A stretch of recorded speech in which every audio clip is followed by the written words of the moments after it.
Hello. देखिए, आपका chapter है एलसीएम और एचसीएफ। ये है आपकी सीट का सवाल संख्या 121।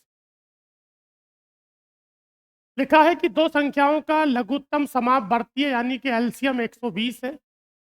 हमारे पास दो संख्याएं हैं, बातें नहीं करेंगे। इन दोनों संख्याओं का जो एलसीएम है वो 120 है और संख्याओं में अनुपात है 3:8 का। तो आपको बताना है कि संख्याओं का योग क्या होगा। एक फॉर्मूला आपको पहले से पता है कि एलसीएम के अंदर सबसे पहले एचसीएफ होता है। एलसीएम के अंदर सबसे पहले एचसीएफ होता है और एचसीएफ के अलावा जो बाकी की चीज़ें होती हैं वो संख्याओं के अनुपातों की गुणा होती है। किन्हीं भी संख्याओं के एलसीएम के अंदर सबसे पहले एचसीएफ होता है और एचसीएफ के अलावा जो बाकी की चीज़ें होती हैं वो संख्याओं के अनुपात होते हैं। इस बात का मतलब है कि अगर आपको कभी भी संख्याओं के अनुपातों की गुणा चाहिए तो हमें एलसीएम को किससे भाग लगानी होगी? एचसीएफ। या अगर आपको एचसीएफ का मान चाहिए, किसका मान चाहिए?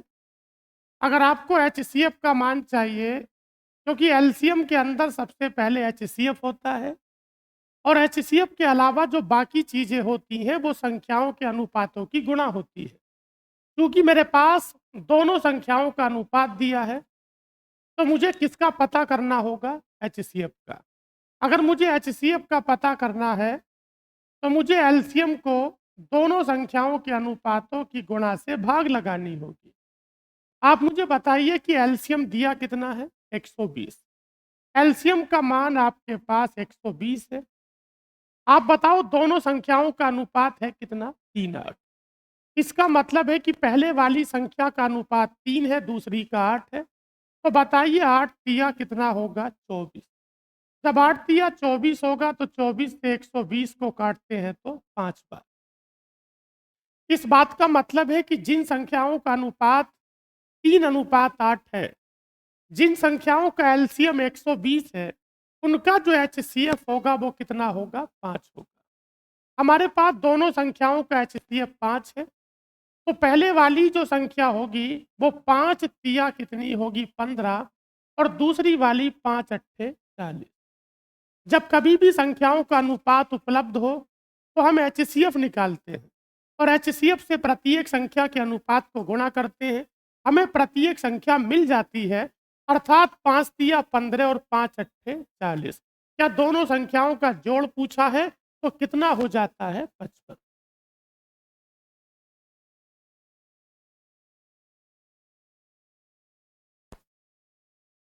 अगला प्रश्न है आपके पास।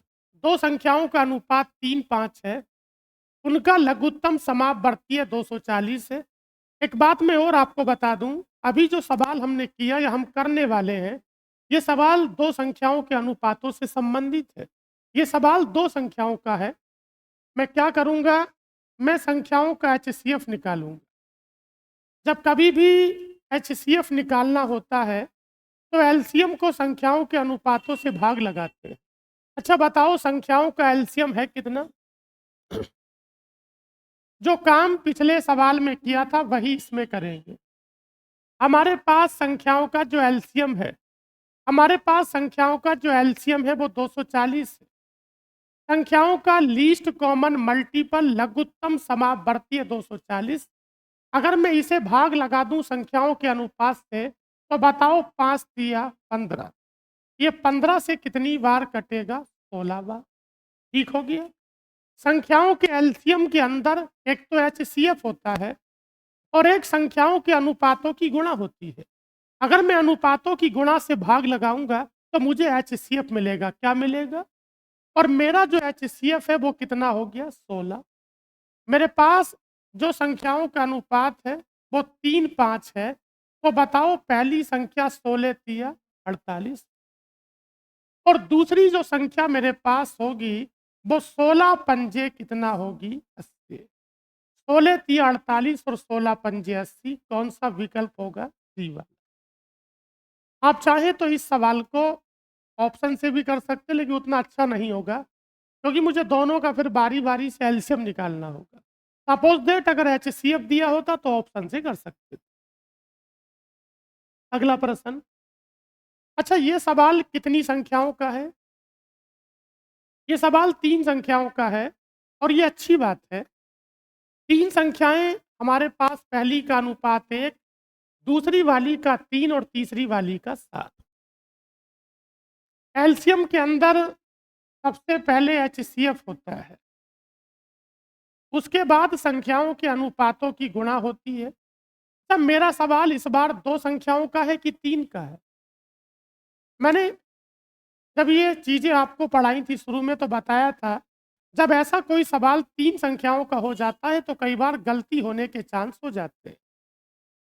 यहाँ पर लिखा है 1, 3 और 7, क्या 1, 3 और 7 में कुछ कॉमन है?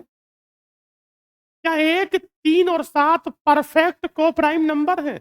अर्थात इनमें आपस में कुछ भी कॉमन नहीं है। अगर कॉमन नहीं है तो सीधा एचसीएफ निकालिए। एचसीएफ निकालने के लिए एलसीएम को बताओ, एलसीएम क्या है? एलसीएम है 336 और मुझे बताओ तीनों संख्याओं के अनुपातों की गुणा कितनी है? 21। इसे 21 से काटो। 21 से क्या ये 16 बार कट जाता है? जब कभी भी हमें एचसीएफ का पता करना हो, हाईएस्ट कॉमन फैक्टर निकालना हो, तो मैं एलसीएम को संख्याओं के अनुपातों की गुणा से भाग लगाता हूँ। तो बताओ मेरा एचसीएफ कितना हो जाता है? 16। हमारा जो एचसीएफ है वो 16 हो जाता है। अगर ये मुझसे संख्या पूछे तो बताओ पहली संख्या 16 ही करना। बताओ 16 तिया और 16 सत्ते 112। अगर संख्या पूछना चाहता है या संख्या निकालनी होती है तो मैं एचसीएफ की गुणा प्रत्येक संख्या के अनुपात के साथ कर देता हूं।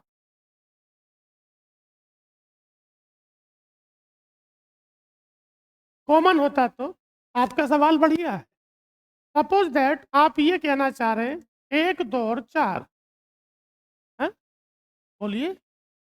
आपका सवाल है 1, 2 और 4 ये परफेक्ट को प्राइम नहीं है, तो मैं इनकी गुणा नहीं करूंगा, मैं इनका एलसीएम लूंगा।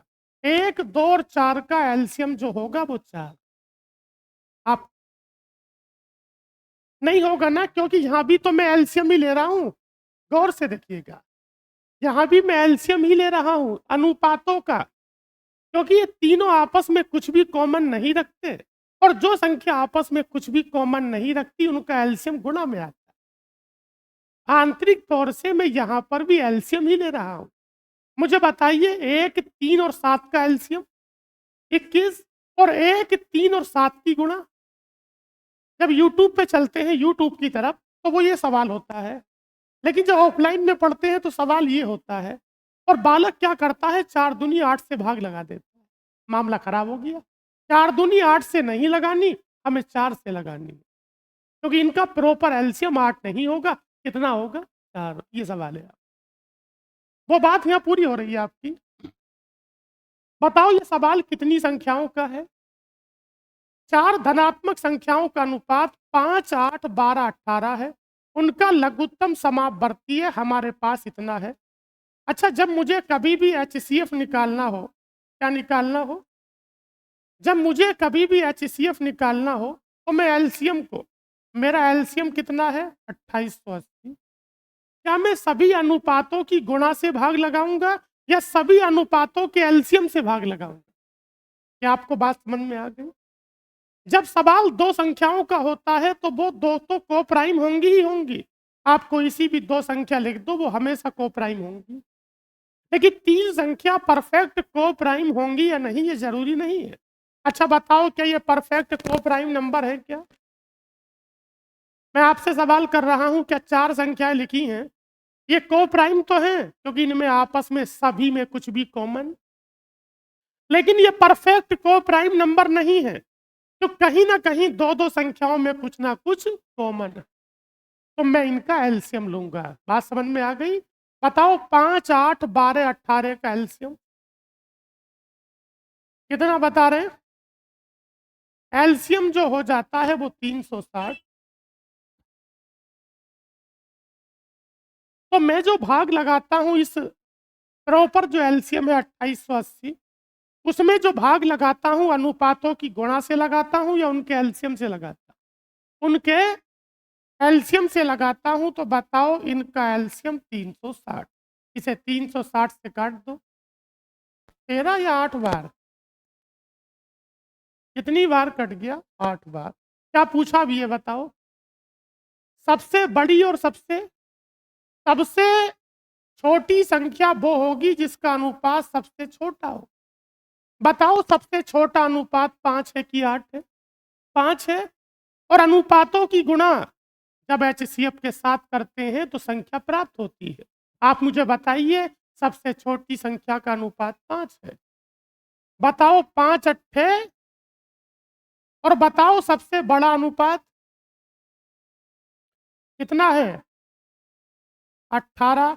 18 अट्ठे 144।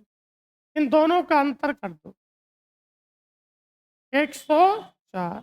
और जब अंतर पूछा है तो सीधा अंतर भी निकाल सकते थे। लिख रहा हूं, बताइए सबसे छोटा अनुपात और सबसे बड़ा, सबसे बड़ी और सबसे छोटी संख्या का अंतर पूछ रहे हैं तो पहले अनुपातों का अंतर करेंगे। बातें मत करो, है सामने देखो भाई। 18 और 5 का अंतर क्या हुआ? 18 और 5 का अंतर हो जाता है 13, और हमारा एचसीएफ कितना है? 8। तो बताओ 13 अट्ठे 104। क्या आपकी समस्या दूर हो गई? जी।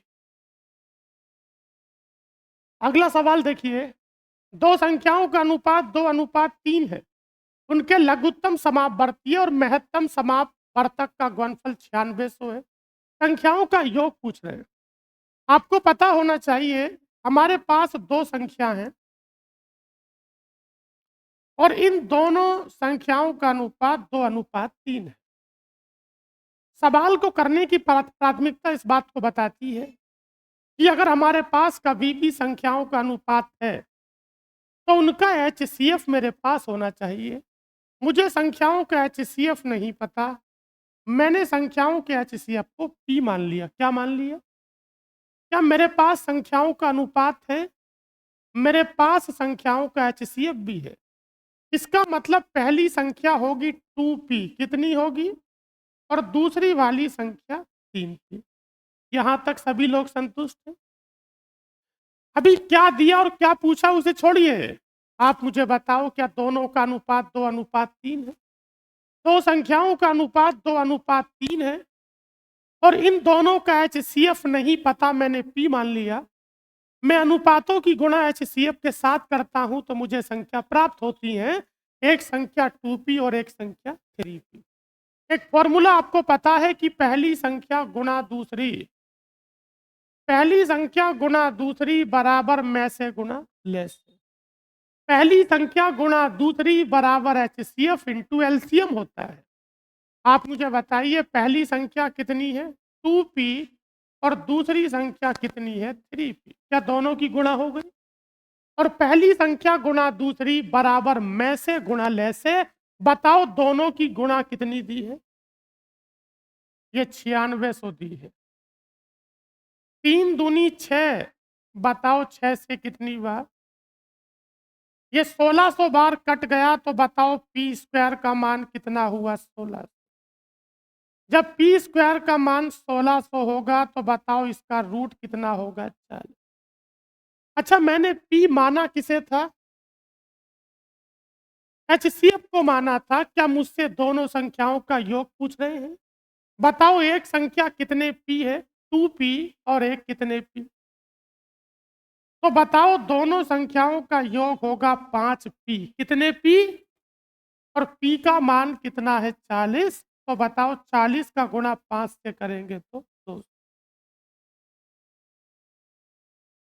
आपको लगता है कोई चीज, कोई बात समझ में नहीं आती, आप कई बार उसे पूछ सकते हैं।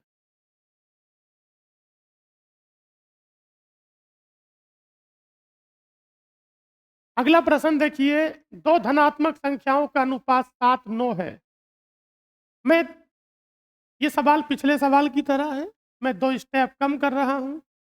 मैंने एचसीएफ को कितना माना है? पी। कितना माना साहब? अगर HCF को P माना है तो क्या एक संख्या 7P होगी? अरे बोलो, हमारे पास दोनों संख्याओं का अनुपात है कितना? हमारे पास दोनों संख्याओं का अनुपात 7-9 है। मुझे HCF नहीं पता, हाईएस्ट कॉमन फैक्टर नहीं पता, मैंने उसे P माना है। जब अनुपात मेरे पास हो, HCF मेरे पास हो, मैं गुणा करता हूं, मुझे संख्या मिल जाती है। पहली संख्या 7P होगी, दूसरी संख्या 9P होगी। हम जानते हैं पहली संख्या गुणा दूसरी, बातें नहीं करेंगे। पहली संख्या गुणा दूसरी बराबर होता है में से गुणा ले से। और बताओ में से और ले से की गुणा एक साथ कितनी थी? में से और ले से की जो गुणा है वो एक साथ कितना दिया? 25,200। इसे थोड़ा काट लो जरा, 7 से काटो और फिर 9 से भी काटो। अंततः कितनी बार कटा? कितनी बार? अंततः 400 बार कट गया। एक बार पहले 7 से काटा, उसके बाद 9 से काटा। तो एक बात मुझे बताइए कि पी स्क्वायर का मान कितना है? 400। जब पी स्क्वायर का मान 400 तो पी का मान 20। आपको याद है कि पी सवाल में HCF के तौर पे चुना गया था, तो हमारा HCF हो कितना गया? 20। हमें क्या बताना है? क्या दोनों संख्याओं का योग 16P होगा? एक संख्या 7P और एक संख्या 9P।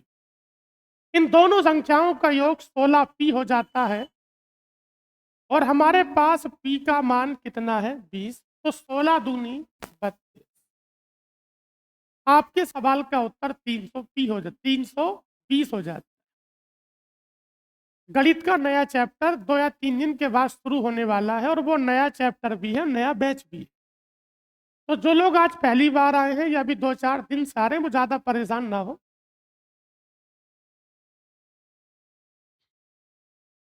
देखिए, संख्याओं 56 और 84 के लघुत्तम समापवर्तीय और महत्तम समापवर्तक का अनुपात क्या होगा? तो ये होगा। मैंने उत्तर क्यों लगा दिया? ये उत्तर मैंने एकदम से क्यों लगा दिया? पहले मैं सवाल को बेसिक से करता हूं, उसके बाद अगर कोई भी सवाल इस तरह का आएगा तो हम सीधे ऑप्शन पर पहुंच सकते हैं। आप मुझे बताओ, पहले वाली संख्या है कितनी? 56। पहले वाली संख्या 56 और दूसरी वाली 84। हमसे कहा जाता है कि एक संख्या 56 है और एक संख्या 84 है। मुझे इन दोनों संख्याओं के एलसीएम और HCF का अनुपात चाहिए। मैंने सीधे विकल्प लगा दिया। इसकी पीछे की वजह मैं आपको बताऊंगा, पहले सवाल को बेसिक से करते हैं। बताओ 56 और 84 का एलसीएम और 56 और 84 का HCF। आपको पता है कि सवाल में दोनों बातों पे काम करना होगा। एक संख्या 56 है और एक संख्या 84 है। अगर मैं इन दोनों का एलसीएम निकालूंगा तो क्या दोनों का जो एलसीएम होगा वो 168 होगा? अरे बोलो भाई, इन दोनों संख्याओं से कटने वाली संख्या एलसीएम होगी। तो बताओ 56 और 84 का जो एलसीएम होगा, अर्थात जो संख्या इन दोनों से कट रही है, वो एक्चुअल में कितनी है? 168। एलसीएम वो होता है जो संख्याओं से कटता है, HCF वो होता है जो संख्याओं को काटता है। अब बताओ, इन दोनों को काटने वाली सबसे बड़ी संख्या 28 हो जाती है। तो 28 ही करना, 28 और 28 से कितनी बार? 6 बार। ये 6:1 हो गया। ये तो सवाल का बेसिक तरीका रहा। इस सवाल का सही तरीका समझने के लिए सबसे पहले आप एलसीएम को लिखिए। क्या जो एलसीएम होता है, क्या एलसीएम के अंदर सबसे पहले HCF होता है? अरे बोलो, एलसीएम के अंदर मैं संख्याओं को भूल चुका हूं, मुझे मतलब नहीं क्या क्या संख्या लिखी है। तो एलसीएम के अंदर सबसे पहले HCF होता है, उसके बाद पहली संख्या का अनुपात होता है, उसके बाद दूसरी का होता है। मिस्टर, ये मान है किसका? एलसीएम का। अच्छा, हमें एलसीएम और किसका अनुपात चाहिए? अरे हमें एलसीएम और किसका अनुपात चाहिए? हमें एलसीएम और HCF का अनुपात चाहिए। ये मान किसका है? एलसीएम का। और एचसीएफ के साथ अनुपात चाहिए तो बटे में एचसीएफ लगा दिया। क्या ये पूरा पूरा कटा तो नीचे क्या बचा? इस बात का मतलब ये हुआ कि जब कभी भी एलसीएम और एचसीएफ का अनुपात पूछा जाए तो मेरे सवाल का उत्तर वो होगा जिसमें लास्ट में कितना होगा? 1 होगा। ये बात अभी आपको समझ में नहीं आई। क्या आपको नहीं पता कि एलसीएम का मान, मैं ऐसे लिख देता हूं, आप मुझे बताओ क्या एलसीएम का मतलब यही होता है? अच्छा, ये किसका मान लिखा है? ये किसका मान लिखा? एलसीएम का। एलसीएम बराबर होता है एचसीएफ गुणा पहली संख्या का अनुपात गुणा दूसरी। ये मान एलसीएम का है। मुझे इसका अनुपात किसके साथ चाहिए? मैं एचसीएफ को लिख देता हूं और मैं जैसे ही लिखता हूं ये कट जाता है, तो बताओ यहां क्या बचता है? 1। और यहां बचती है दोनों के अनुपातों की गुणा। किसकी गुणा? दोनों के अनुपातों की गुणा बचती है। और यहां पर हमेशा क्या बचता है? 1 बचता है। क्या आपको ये बात समझ में आती है? आगे देखिए। अनुपात के योग से नहीं, अनुपात के गुणा से करेंगे। फिर योग कहां से आ गया? देखिए, ये देखिए। अरे 28 दूनी और 28 दिया, आगे मौका मिलेगा, आप परेशान क्यों हो रहे हैं? 28 दूनी 56 और 28 दिया 84। इन दोनों में अनुपात कितने का होगी? 2 और 3। बताओ, 2 दिया, यहाँ पे तो एक ही आना है ना। मैं उस मुद्दे पे बात नहीं करूंगा, वो अच्छी बात नहीं है। अगला देखो क्या है। अगर करना है तो ऐसे कर सकते हैं। बताइए संख्याएं √64 और कितना लिखा है? 16। अच्छा बताओ 64 का मतलब क्या होगा और इसका मतलब क्या होगा? 16। संख्याएं √64 और कहा जाता है 16 के महत्तम समापवर्तक और लघुत्तम समापवर्तीय का अनुपात। क्या यहाँ पर मान एचसीएफ का रखना है? अरे बोलो। और यहाँ पर मान एलसीएम का रखना है। ये तो वैसे छोटा ही सवाल है, आप चाहें तो सीधे लिख के भी कर सकते हैं क्योंकि विकल्पों में उतनी गुंजाइश है नहीं। अच्छा बताओ 8 और 16 का एचसीएफ क्या होगा और 8 और 16 का एलसीएम? 8 और 16 का एलसीएम क्या होगा? 16। 8 ही का ना 8 और 8 दूनी 16। क्या आपको बात समझ में आ रही है? हमारे पास एक संख्या लिखी थी √64। बताइए कि 64 का रूट कितना होगा? 8। तो एक संख्या 8 हो गई और एक संख्या हो गई 16। इन दोनों का जो एचसीएफ होगा वो कितना होगा? 8 होगा। और इन दोनों का जो एलसीएम होगा वो कितना होगा? 16।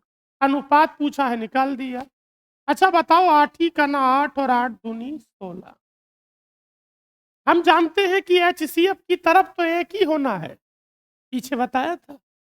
हम जानते हैं कि एचसीएफ की तरफ तो एक ही होना है और एलसीएम की तरफ इन दोनों के अनुपातों की गुणा होनी है।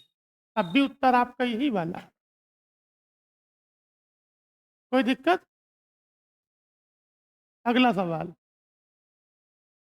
48 और 64 का लघुत्तम समापवर्ती है। बताओ 48 और 64 का। बताइए कि 48 और 64 का एलसीएम 192 होगा। अरे भाई 48 और 64 से कटने वाली संख्या उनका एलसीएम होगी। और बताइए कि 48 और 64 का एलसीएम कितना है? 192। और 12 और 18 का क्या कह रहे हैं? एचसीएफ वो होता है महाराज जो संख्या को काटता है। तो बताइए 12 और 18 को काटने वाली संख्या 6। तो कहा जाता है कि पहले वाली संख्या जो 192 निकाली थी 192, कहा जाता है कि 192 इस संख्या 6 का कितने गुना है? बताओ कितने गुना है? 32 गुना, क्योंकि 32 छक्का 192। कहा जाता है कि 192 इस 6 का कितने गुना है? तो 32 गुना है। पता नहीं चल रहा है तो 192 बटे 6 कर सकते हैं। बताओ 6 दिया और 6 दूनी 12, 2 की पावर 35 और 2 की पावर 95, दोनों के साथ -1 लिखा है। ये सवाल पूछा गया था सीडीएस में। 2 की पावर लिखा है 35 और 2 की पावर 91, -1 लगा है। हमें दोनों को विभाजित करने वाली सबसे बड़ी संख्या और दोनों को विभाजित करने वाली जो सबसे बड़ी संख्या होगी वो इनका एचसीएफ होगा। क्या होगा? अभी मैं इस सवाल का फॉर्मल और एक छोटा तरीका बता रहा हूं। क्या दोनों में 2 लिखा है? दोनों में -1 भी लिखा है। आप कहेंगे कि इसके पीछे की वजह बताइए, तो मैं क्लियर कर दूं। आपका जो सवाल है वो एचसीएफ का सवाल है। किसका सवाल है? जब कभी भी ऐसी संख्याओं का, ऐसे पदों का एचसीएफ निकालना हो, 2 दिखा था तो 2 को लिख दिया, -1 को लिख दिया। इन दोनों का एचसीएफ लेते हैं। बताओ 35 और 91 का एचसीएफ। 35 और 91 में क्या 7 कॉमन है कि नहीं है? एचसीएफ का मतलब जो कॉमन होगा। तो बताओ 35 में और 91 में क्या चीज कॉमन है? अर्थात 2 की पावर कितना होगा? 7। और 2 की पावर 7 128 होगा और 128 में से 1 गया तो 127। क्या आपको ये बात समझ में आई? एक दूसरी चीज समझेंगे। हम जानते हैं एचसीएफ वह होता है जो कॉमन होता है। एचसीएफ वह होता है जो संख्याओं के अंदर अपनी जगह बना के रखता है। और जगह बनाकर रखने वाली संख्या को गुणनखंड कहते हैं। क्या कहते हैं? हम जानते हैं कि 100 20 से कट जाता है। किससे कट जाता है? अरे भाई 100 20 से कट जाता है। क्यों कट जाता है? क्योंकि 100 के अंदर 20 शामिल है। एक बात मैंने नंबर सिस्टम के दौरान आपको बताई थी। वो बात ये थी, देखिए सुनिए। जब a की पावर n माइनस b की पावर n, इस सवाल को मैं फुल डिटेल में करूंगा क्योंकि सवाल अगर हल्का सा तिरछा हो गया तो शॉर्टकट से नहीं होगा। अगर a की पावर n माइनस b की पावर n, बातें नहीं करेंगे। जहां पर n एक ओड नंबर है, अर्थात n कैसी संख्या है? विषम संख्या है। नंबर सिस्टम में मैंने ये बात आपको बताई थी और आपको याद है। जब बीच में चिन्ह माइनस का हो और पावर दोनों पर बराबर लगी हो और पावर विषम संख्या या ओड नंबर हो, तो सबसे पहला मिलने वाला जो बेहतरीन फैक्टर होता है वो a माइनस बी होता है। क्या ये बात आपको पता है? अब मैं इस सवाल को करने के लिए इसके हिसाब से बना लेता हूं। अच्छा बताओ, ये 2 की पावर कितनी है? 51 और कितनी है? 63। अच्छा 51 और 63 में क्या चीज कॉमन है? 3। हाँ 3 की पावर ये 3 है। क्या मैं यहाँ पर 3 की पावर 3 लिख लूं? बताओ कितनी बची ऊपर? 17। -1 हो गया। ये 3 की पावर 3 तो उसकी पावर 17। क्या मैं 1 पर पावर 17 लगा सकता हूं? कोई दिक्कत तो नहीं है। देखिए अगले वाले में मुझे बताओ क्या लिखा है? 3। क्या मैं 3 की पावर 3 लिख लूं और सबकी पावर 21 लिख लिया? अच्छा बताओ 21 दिया, -1 की पावर 21। एक बात जरा मुझे आप ये बताओ, क्या दोनों पर पावर 17 लगी है? जब दोनों पर पावर 17 लगी है, क्या 17 विषम संख्या है? क्या बीच में चिन्ह माइनस का है? तो यहां से मिलने वाला जो सबसे पहला और बेहतरीन फैक्टर होगा वो a माइनस बी होगा, अर्थात 3 की पावर 3 माइनस 1। यही होगा। आपको कोई दिक्कत? यहां पावर लगी 17। मुझे जरूरत थी, मुझे फॉर्मूले का यूज करना था, तो मैंने पावर यहाँ पे भी 17 लगा दी। क्या 17 17 बराबर हो गई? क्या 17 एक विषम संख्या है? क्या बीच में चिन्ह माइनस का लगा है? तो एक फैक्टर जो सबसे पहले बनता है वो a माइनस बी वाला होता है। आप मुझे बताओ यहाँ पावर कितनी लगी? क्या 21 दोनों तरफ बराबर? क्या 21 एक ऑड नंबर है? तो यहाँ पर जो आपके पास फैक्टर बनेगा वो 3 की पावर 3 माइनस 1 बनेगा। अच्छा बताओ क्या 3 की पावर 3 माइनस 1 यहाँ से भी है? और 3 की पावर 3 माइनस 1 यहाँ से भी है। क्या दोनों में कॉमन हो गया? इसका मतलब मेरे सवाल का उत्तर 3 की पावर 3 माइनस 1 होगा। बताओ 3 तिया 9 तिया और 27 में से 1 गया तो 26। क्या हमने जो सवाल पीछे किया था वो इस तरीके से हो सकता है? हाँ। जो तरीका हमने पीछे लगाया था वो इसमें लग सकता है? हाँ। कैसे? देखिए, क्या यहाँ पर 3 लिखा है? यहाँ पर भी 3 लिखा है। क्या दोनों में 1-1 लिखा है? मैं यहाँ पर 3 लिखता हूँ, -1 लिखता हूँ। मेरा सवाल एचसीएफ का है, तो मैं घातों का एचसीएफ लूँगा। अच्छा बताओ मेरी एक घात क्या है? 51 और 1 क्या है? 51 और 63 में क्या चीज़ कॉमन है? अरे बोलो, 51 और 63 में क्या चीज़ कॉमन है?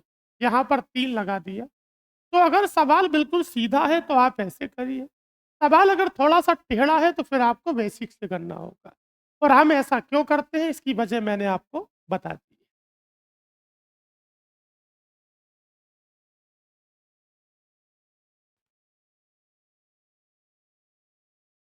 बताओ 5 की पावर 35, क्या मैं यहाँ 5 लिख लूँ? अरे बोलो। बीच में चिन्ह प्लस का है, पावर ऑड है, तो फैक्टर प्लस का बनता है। किसका बनता है? यहाँ 5 है, यहाँ प्लस और यहाँ 1। एक बात ज़रा मुझे बताओ यहाँ क्या चीज़ लिखी है? और यहाँ 49। अच्छा 35 में 49 में क्या चीज़ कॉमन है? बस चुप पावर 7 लगा दो उत्तर। ऐसा क्यों कर रहे हैं? मैंने ये बात आपको बेसिक से करके बता दी। क्योंकि हम जानते हैं यहाँ 7 पंजे 35 होगा और वहाँ 7 सत्ते 49। किसी के मन में कोई बात तो नहीं चल रही?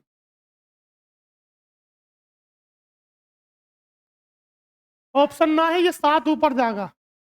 ये बच्चों वाली हरकतें छोड़ दो यार।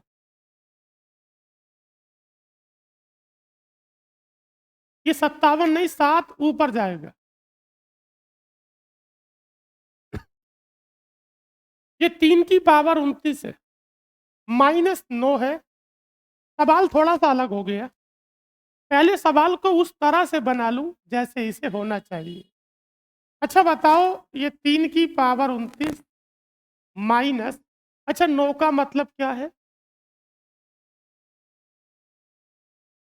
3 की पावर 29 -9 था, अर्थात 3 की पावर 29 -3 की पावर 2।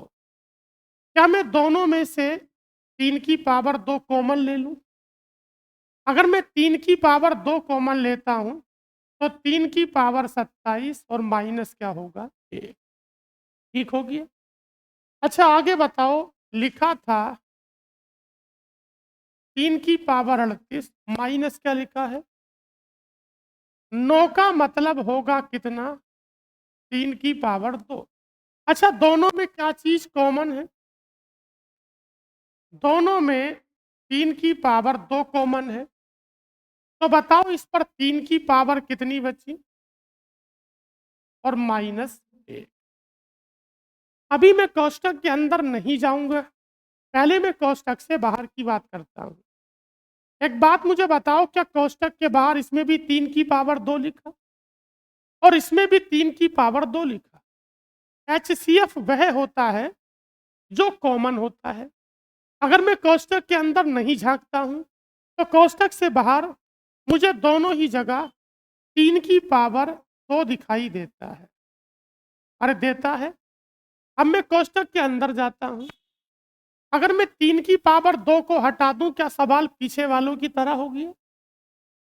कोष्ठक के बाहर 3 की पावर 2 था तो लिख दिया।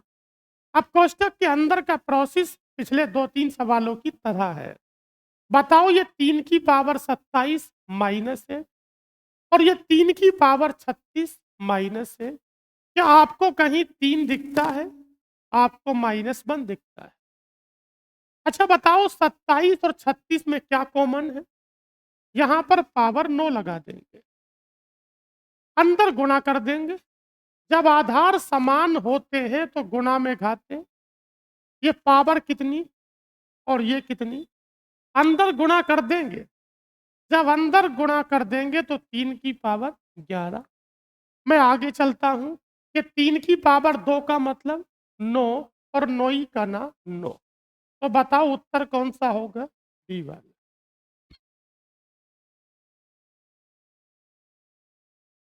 आपको उत्तर प्रदेश पुलिस का मॉक टेस्ट लगाना है तो उसका टाइम 1 से 3 है। जब साथ में बैठ के मॉक टेस्ट लगाते हैं तो असल तैयारी का पता चलता है।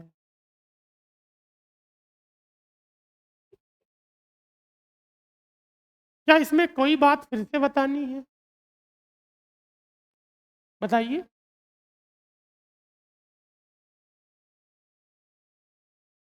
कट कहाँ गई? काटी थोड़ी, वो तो मैंने बाद में काटी थी कि उसे हटा दिया मैंने। क्या यहाँ 3 की पावर 2 दिखता है? यहाँ 3 की पावर 2 दिखता है, ये कॉमन है। एचसीएफ में कॉमन को लेते हैं। मैंने 3 की पावर 2 को लिख दिया। ऐसे मान लो कि ये सवाल का हिस्सा ही नहीं था। 3 की पावर 2, तो ये कोष्टक तो अंदर और एक कोष्टक उधर है। क्या ये कोष्टक ऐसी है जैसे पीछे सवालों को किया था? तो 3 और -1। बताओ 27 और 36 में कॉमन 9। अंदर गुणा कर दो, उत्तर हो जाएगा।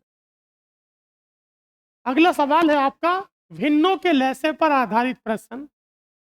जब कभी भी किसी फ्रैक्शन का एलसीएम निकालते हैं, जब कभी भी किसी फ्रैक्शन या भिन्न का एलसीएम निकालते हैं तो ऊपर वाले हिस्से का एलसीएम, जब कभी भी किसी फ्रैक्शन या भिन्न का एलसीएम निकालते हैं तो ऊपर वाले हिस्से का एलसीएम निकालते हैं और नीचे वाले हिस्से का एचसीएफ निकालते हैं। हमारा सवाल फ्रैक्शन से संबंधित है। हमारा सवाल फ्रैक्शन के एलसीएम का सवाल है। जब कभी भी भिन्नों का एलसीएम निकालते हैं तो ऊपर वाले का एलसीएम और नीचे वाले का एचसीएफ। आप मुझे बताइए कि अंशों का लैसे लेते हैं? ये गलत हो गया। अंशों का लैसे और हरों का मैसे।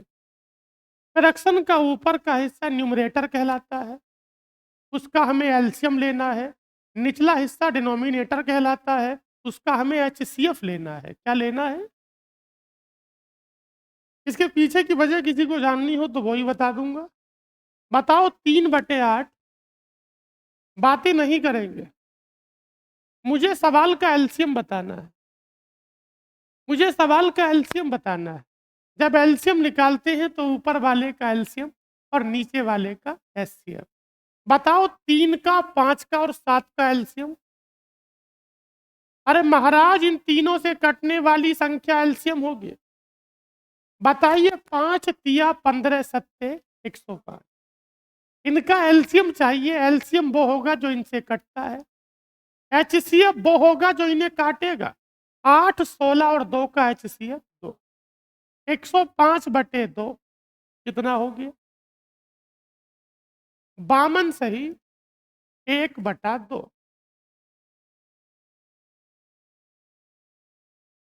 52 सही, 1/2।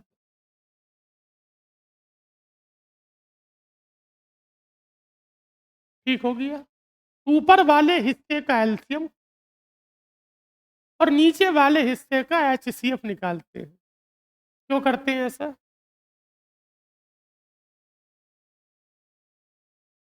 हैं? इस बात का जवाब नहीं है। ऊपर वाले हिस्से का एलसीएम क्यों निकालते हैं और नीचे वाले हिस्से का एचसीएफ क्यों निकालते हैं? देखिए, आपको पता है कि 105/2 इन संख्याओं का एलसीएम है। अब इन्हें संख्या मान के बात करेंगे। 105/2 इन संख्याओं का एलसीएम है। और महाराज, एलसीएम की प्रॉपर्टी ये होती है कि वो संख्याओं से कटता है। इन सभी भिन्न का सभी संख्याओं का एलसीएम 105/2 है। अब मैं आपके इस वहम को दूर कर रहा हूं कि ऊपर वाले हिस्सों का एलसीएम क्यों निकालते हैं और नीचे वाले हिस्सों का एचसीएफ क्यों निकालते हैं। अब ये बात आपको समझ में तब आएगी जब ये समझ जाओ क्या इन सभी का एलसीएम 105/2 है। और एलसीएम की भैया बातें नहीं करेंगे, देखो सामने। और एलसीएम की प्रॉपर्टी ये होती है कि उसे संख्याओं से कटना होता है। इसका मतलब 105/2 क्या हर संख्या से कटेगा? 3 बटे कितना होगा? 8। अरे कटेगा नहीं कटेगा? 105/2। अच्छा बताओ ये 8 कहाँ जाएगा? 8 कहाँ जाएगा? ऊपर। और 3 कहाँ रहेगा? नीचे। अब एक बात मुझे बताओ, आप 105 को किससे काटोगे? अच्छा 3, क्या 3 मेरी भिन्न का अंश था कि नहीं था? अरे जो 3 है, 3 वो अंश है या हर है? अंश है ना? अच्छा बताओ क्या ये संख्या 3 से कटती है? अगर इससे कटती है तो इसका मतलब ये इसका एलसीएम है। और आपने एलसीएम किसका निकाला? न्यूमरेटर का, अंश का। अंश का। और एक बात मुझे बताओ, ये 2 काटेगा किसे? किसे? 8 क्या है? हर। अगर 8 से 2 कट रहा है या 2 8 को काट रहा है तो बताओ 2 एचसीएफ हुआ कि नहीं हुआ? और किसका एचसीएफ हुआ? और 8 क्या था? हर था। क्या बात समझ में आई? ये संख्या 3 से कटेगी। ये संख्या 3 से कटेगी क्योंकि 3 का एलसीएम है। और एलसीएम किसका निकाला? अंश का। और ये जो 8 है ये हर है। और 8 को कौन काट रहा है? 2। और काटता वो तब है जब उसका एचसीएफ होता है। इसलिए कभी भी फ्रैक्शन का अगर एलसीएम निकालना हो तो ऊपर वाले का क्या? ये ऐसे कर लो बात मिस्टर, लो सुन लो।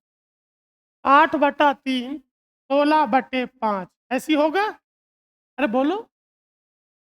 अरे यार तुम 3/8 से काट रहे थे, नहीं पलट के कितना हो गया? 8/3। अब किससे काटोगे? 5/16। तो पलट के क्या हो गया? अब किससे काटोगे? अरे 7 बटे, तो पलट के हो गया 2/7। बताओ 3 5 और 7 से कटने वाली संख्या, इनका एलसीएम है नहीं है? और बताओ 8 16 और 2 को काटने वाली संख्या 2 एचसीएफ है कि नहीं है? इसलिए ऊपर वालों का एलसीएम और नीचे वालों का एचसीएफ। बताइए, हमारा सवाल एलसीएम का है। जब कभी भी एलसीएम निकालते हैं तो ऊपर वालों का एलसीएम निकालते हैं। बताओ 30 और 32 का एलसीएम 480। 30 और 32 का एलसीएम 480। हमारी जो फ्रैक्शन है, उनके जो अंश हैं, उन दोनों का जो एलसीएम है वो 480। यहां पर बताओ नीचे कितना है और यहां, यानी कि दोनों फ्रैक्शन के डिनोमिनेटर ये हर हैं 31 और 33। क्या मुझे इनका एचसीएफ लेना होगा? एचसीएफ वह होता है जो कॉमन होता है। इन दोनों संख्याओं में कुछ भी कॉमन नहीं है। और जिन संख्याओं में कुछ भी कॉमन नहीं होता उन्हें को प्राइम कहते हैं। और को प्राइम संख्याओं का जो एचसीएफ होता है वो कितना होता है? 1 होता है। अगला प्रश्न बताओ, क्या पूछ रहे हैं इसका? इस सवाल को वैसे यहाँ नहीं होना चाहिए था, लेकिन अगर इसने पूछ लिया है तो चलो कोई बात नहीं है। अभी तक मैंने किसके सवाल किए? एलसीएम के। ये किसका है? ये फ्रैक्शन का एचसीएफ है। जब फ्रैक्शन का एचसीएफ निकालेंगे तो ऊपर वाले का एचसीएफ और नीचे वाले का एलसीएफ। जब कभी भी किसी फ्रैक्शन का एचसीएफ निकालते हैं तो ऊपर वाले का एचसीएफ निकालते हैं और नीचे वाले का एलसीएम निकालते हैं। एचसीएफ वह होता है जो कॉमन होता है। जरा बताओ 3 7 और 9 में कॉमन कुछ भी कॉमन नहीं तो 1 होगा।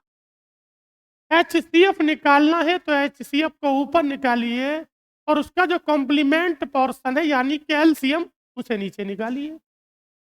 बताओ 1/40। एचसीएफ कहे तो ऊपर एचसीएफ निकालिए, बाकी बची चीज को नीचे यानी एलसीएम निकालिए। बताओ इसका क्या पूछ रहे हैं? देखिए, अगर दशमलव वाली संख्याओं का डेसिमल नंबर का चाहे एलसीएम पूछे चाहे एचसीएफ पूछे, दशमलव वाली संख्याओं के हम दशमलव को पूरा करके उत्तर निकालते हैं। हम इसे फ्रैक्शन में बदल के नहीं करेंगे। अगर मैं फ्रैक्शन में बदल के करूंगा तो मेरे सवाल का उत्तर गलत हो जाए। बताओ यहाँ कितने अंकों पे दशमलव है? यानी कि 0.36। जब कभी भी दशमलव वाली संख्याओं का एलसीएम निकालना हो तो दशमलव के अंकों को बराबर करते हैं। आपको पता है कि 0.36 कितने अंकों पे दशमलव है? तो यहां पर मैं दशमलव को बराबर करूंगा तो 1.20। यहां पर भी 2 अंक हो गए और यहां पर 4 दशमलव कितना है? 80। क्या मैंने प्रत्येक संख्या के दशमलव के अंकों को बराबर कर दिया? अर्थात दशमलव के दाईं ओर अंकों की संख्या प्रत्येक में 2-2 हो जाती है। जब दशमलव के अंक बराबर हो गए और प्रत्येक संख्या में दशमलव के 2-2 अंक हो गए तो मैं संख्या को थोड़ी देर के लिए दशमलव से फ्री करता हूं। अर्थात ये संख्या कितनी होगी? 36। और ये कितनी होगी? 120। और ये कितनी होगी? 480। ये 36 होगा, ये 120 होगा और ये 480 होगा। दशमलव के अंकों के बराबर करने का मतलब दशमलव के दाईं ओर कितने अंक हैं। अगर आपने दशमलव के अंकों को बराबर कर लिया, फ्रैक्शन में बदल के सवाल गलत हो जाएगा। इसका मतलब 36, 120 और 480। इन तीनों का एलसीएम निकालिए, बताओ कितना हुआ? 1440 इनका एलसीएम हो गया क्योंकि 1440 इनसे कटता है। इन सभी संख्याओं से यानी कि 36, 120 और 480, इन तीनों संख्याओं से कटने वाली संख्या 1440। लेकिन मेरे सवाल का उत्तर तो दशमलव में होगा और दशमलव के कितने अंकों में होगा? जब 2 अंकों में होगा 1440 ये लिखा। जब 2 अंकों में होगा तो आप लोग पीछे से हटा के दशमलव लगाइए। बताओ पीछे से हटाओ कितनी पे लगेगा? 2 पर। इधर से नहीं गिनेंगे, उधर से गिनेंगे। और जब आपने इसे 14.4 कितना होगा ये? क्या आपको बात समझ में आई? दशमलव में ही करेंगे, फ्रैक्शन में नहीं करेंगे। कई बार उत्तर सही आता है और कई बार उत्तर गलत आता है। तो आज के लिए इतना ही रखते हैं। धन्यवाद।